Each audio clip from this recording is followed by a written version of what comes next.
हे श्रोताओं, बहुत अच्छी कथा निकल कर आई थी। अध्याय 9 में नैवेद्य के संबंध में मुझे ऐसा लग रहा था कि मैंने इसका वीडियो यूट्यूब पे डाल दिया हूँ, लेकिन अभी परीक्षण किया तो मुझे ये कथा मेरी दृष्टि में नहीं आई। शायद वो वीडियो किसी कारण से डिलीट हो गया है। मैं क्षमा चाहता हूँ और फिर से वही कथा कहता हूँ। रामचंद्र, बाबा साहब तरखंड, श्रीमती तरखंड और उनका पुत्र जो बांद्रा के रहने वाले थे बॉम्बे में, और वो जब शिरडी आए थे तो जो कथा नैवेद्य के संबंध में थी वो मैंने बता दिया।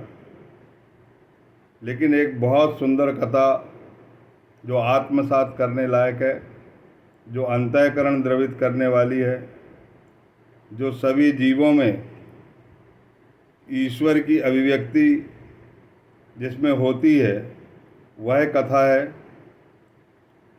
श्रीमती तरखंड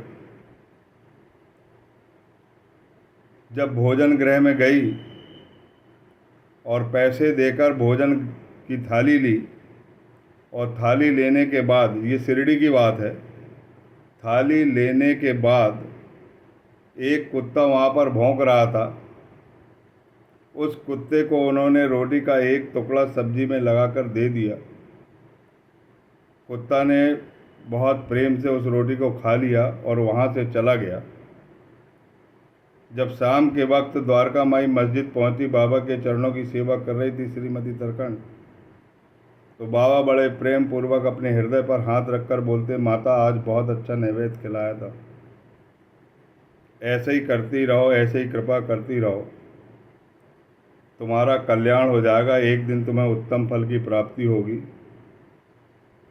श्रीमती तरखंड आश्चर्य में पड़ गई कि मैं जब बांद्रा में रहती थी तो नियमित नैवेद्य लगाती थी, यहाँ तो मैं दाम देकर भोजन ग्रहण करती हूँ, अभी तो मैंने नैवेद्य लगाया नहीं, बाबा क्यों मजाक कर रहे हो? बाबा बोले, मैं मजाक नहीं कर रहा हूँ, देखो देखो मुझे अभी भी तृप्ति की डकार आ रही है, और बहुत अच्छा काम किया है आपने एक भूखी आत्मा को तृप्त करके। मुझे बहुत भूख लगी थी और तुमने जो रोटी का टुकड़ा मुझे दिया उससे मेरा मन बहुत शांत हुआ है। सदा ऐसे ही करते रहो, भूखे प्राणियों को भोजन कराते रहो, और जो कोई अपने भोजन के पहले भूखे प्राणियों को भोजन कराता है वो मुझे प्रसन्न करता है। और यह उपकार मैं आपको ये बताना चाहता हूँ कि यह अक्षरतः सत्य निकलेगा। द्वारका माई में ये वचन जो निकले हैं बाबा के, बाबा कहते हैं कि यहाँ जो वचन निकले हैं वो कभी मिथ्या नहीं होंगे।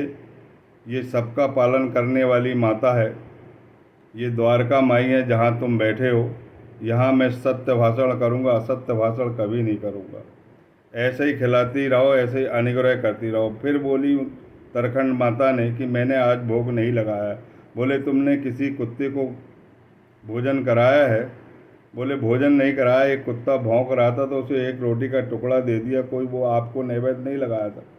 तो उन्होंने बोले कि जितने भी प्राणी हैं संसार में, बाबा कहते हैं कि सबके आकारों में मैं डोल रहा हूँ, सबकी भूख जो है मेरी भूख के सदृश है।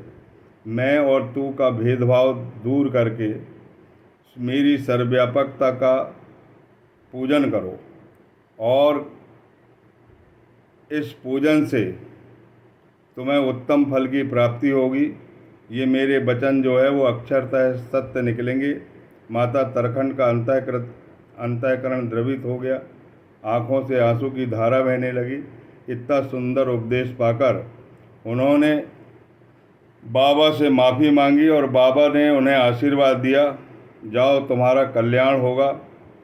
और उस परिवार पर बाबा की दृष्टि पहले से ही थी, पूर्व जन्म से थी। उस परिवार को बहुत चाहते थे। श्रीमती तरखंड, पुत्र और पिता तीनों जो है वो साईं बाबा के परम भक्त थे, और एक नया उपदेश उन्हें यहाँ पर मिला, जिन्हें हर प्राणियों को भोजन कराना मनुष्य का दायित्व है। जो भी प्राणी मनुष्य के आश्रय जीवित रहते हैं उनका ध्यान रखना प्रथम दृष्टया बहुत ज़रूरी है, ऐसा साईं बाबा का कहना था।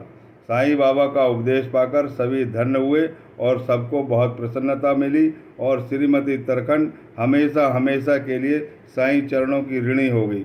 बोलिए सच्चिदानंद सद्गुरु साईनाथ महाराज की जय।